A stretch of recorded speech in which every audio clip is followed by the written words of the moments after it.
নাকি অনেক প্রতিনিধি ছিল, সেখানে ছাত্র প্রতিনিধি ছিল, কৃষক প্রতিনিধি ছিল, কিন্তু সাব ডিলারের কোনো প্রতিনিধি ছিল না। কেন? সাব ডিলাররা কি এই দেশে মানুষ না? এই সাব ডিলাররা মানুষ না? আমরাও তো মানুষ। আমাদের যে এত টাকা সরকারের কাছে আছে, জমা আছে, আমাদের কোনো প্রতিনিধি রাখতে পারতো না? আমরা কি কোনো ভালো চুক্তি দিতে পারতাম না? তাহলে কেন কেন এই অবৈধ নীতিমালা শুরু হয়েছে 2025 নীতিমালা, 2025 নীতিমালা আমাদের দাবি। বলেন সবাই সবাই ঢাকায় যাওয়ার জন্য রেডি হন। ঢাকায় যাবো সবাই।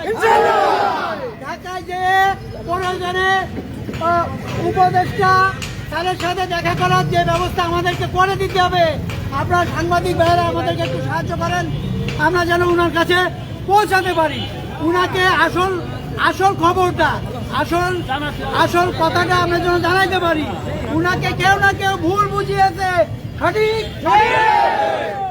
সেই জন্য আমরা উনার বরাবর যাওয়ার চেষ্টা করছি। আগে স্মারকলিপিটা আমরা দিয়ে দিই, এরপরেই আমাদের প্রোগ্রাম হবে ঢাকাতে।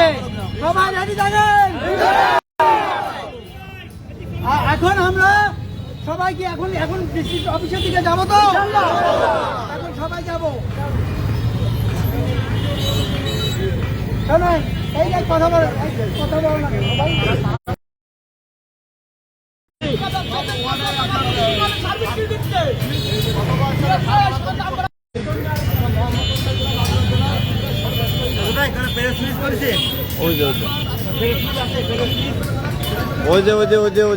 স্মারকলিপি দেবে, ওই স্মারকলিপি দেবে না।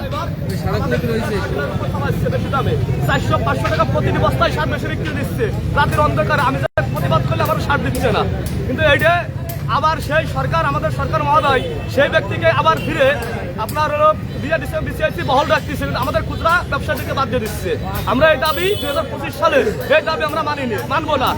আমাদের লক্ষ লক্ষ টাকা কৃষকের কাছে বাকি পড়ে রয়েছে। আমাদের নিশ্চয়তা বলতে মানে যদি আপনার খুচরা ব্যবসায় বাদ দেয়, আমরা নিশ্চয় কত বছর যাবো, আমাদের টাকাগুলো কে দেবে? তাহলে আমাদের যত বাকি বকে আছে এগুলো আমাদের সরকার দিয়ে আমাদের ব্যবসা বাতিল করে দিই, তাতে কোনো দুঃখ নাই। কিন্তু যদি বিসিআইসি বিআরডিসিরা এই যে আপনার হলো ওদের 25,000 টাকা জমা দেওয়া, বিআরডিসি তাদেরকে রাখতে বিসিআইসি আমাদের 30,000 25,000 টাকা জমা দেওয়া, 30,000 টাকা করে জমা দেওয়া, এই টাকা কোনো ই নাই। আপনার নাম কি? আপনার নাম কি? মোহাম্মদ রাজিবুল ইসলাম। দর্শক, আপনারা সরাসরি দেখছেন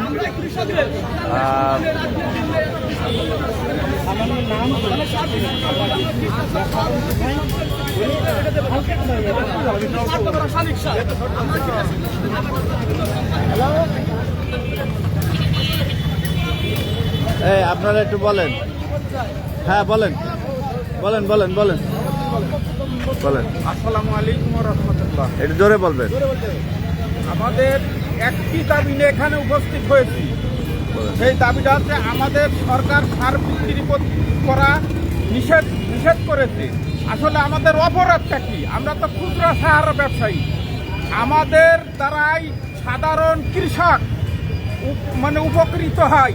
হাজার হাজার টাকা আমরা বাকি বিক্রি করছে কৃষক পর্যায়ে, কিন্তু আসলে ডিলাররা তো বাকি দেয় না। ডিলাররা তো মাল সরকারের কাছে তুলে নিয়ে চুরি করে বিক্রি করে যায়।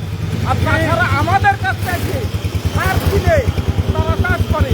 আমাদের যদি একটা ভাষা উন্নতি হওয়া মানে একটা বাংলাদেশ, আমাদের বাংলাদেশ উন্নতি হবে। আর আমাদের পতন করে দেওয়া মানে চাষা পতন হয়ে যাবে, আর চাষা পতন হওয়া মানে বাংলাদেশ পতন হয়ে যাবে।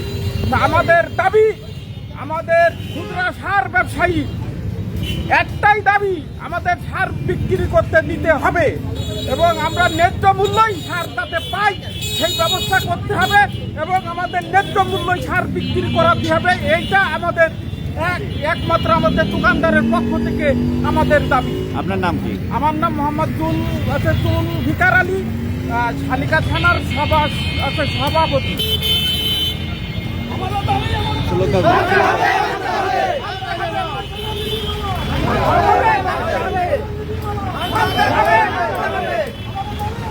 মানতে হবে।